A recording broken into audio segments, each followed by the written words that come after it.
स्वागत है दोस्तों आपका हमारे YouTube चैनल पे। आज हम हिंदी साहित्य के इतिहास से कुछ विशेष तथ्यों को देखते हैं। तो आइए शुरू करते हैं।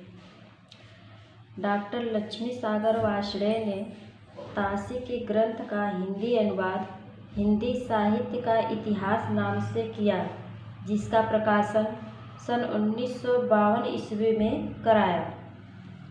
अगला है डॉक्टर किशोरीलाल गुप्त ने the modern vernacular literature of Hindustan का हिंदी अनुवाद हिंदी साहित्य का प्रथम इतिहास नाम से किया, जिसका प्रकाशन सन 1957 ईस्वी में हुआ। मिश्र बंधुओं में गणेश बिहारी, श्याम बिहारी तथा सुखदेव बिहारी मिश्र हैं। मिश्र बंधु विनोद 4 भागों में विभक्त है, जिसके प्रथम 3 भाग का प्रकाशन सन 1913 ईस्वी में तथा चतुर्थ भाग का प्रकाशन 1934 ईस्वी में हुआ।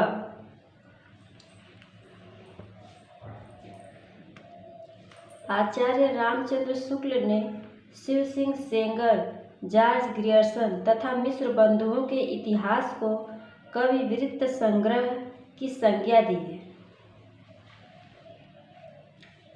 तजकिया-ई-शुअराई हिंदी 1848 ईस्वी नामक इतिहास ग्रंथ मौलवी करीमुद्दीन द्वारा लिखा गया। इसमें कुल कवियों की संख्या 1004 है, जिसमें हिंदी के 62 कवि हैं। डॉक्टर वर्मा ने स्वयंभू को, जो कि अपभ्रंश के सबसे पहले कवि हैं, हिंदी का पहला कवि मानते हुए हिंदी साहित्य का आरंभ 693 ईस्वी से स्वीकार किया है। ग्रियर्सन ने अपने इतिहास में केवल प्रवृत्तिगत काल विभाजन किया है। कवि विद्यापति ने 2 प्रकार की भाषा का प्रयोग किया, पहला पुरानी अपभ्रंश का, दूसरा बोलचाल की देसी भाषा का। गाहा या गाथा कहने से प्राकृत का बोध होता है। दोहा या दुहा कहने से अपभ्रंश या लोक प्रचलित काव्य भाषा का बोध होता है।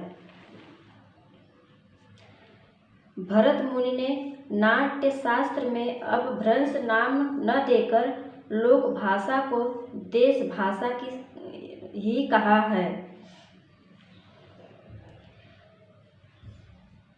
महासुखवाद का प्रवर्तन वज्रयान शाखा में हुआ।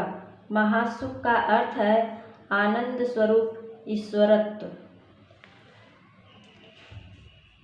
गोरखनाथ का नाथपंथ मूल रूप से ब्रजयान शाखा का ही एक रूप है। गोरखनाथ ने पतंजलि के उच्च लक्ष्य ईश्वर प्राप्ति को लेकर हठ योग का प्रवर्तन किया। गोरखनाथ का नाथपंथ मूल रूप से ब्रजयान शाखा का ही एक रूप है। ब्रजयान सिद्धों का लीला क्षेत्र भारत का पूर्वी भाग था। नाथों की संख्या 9 मानी गई है।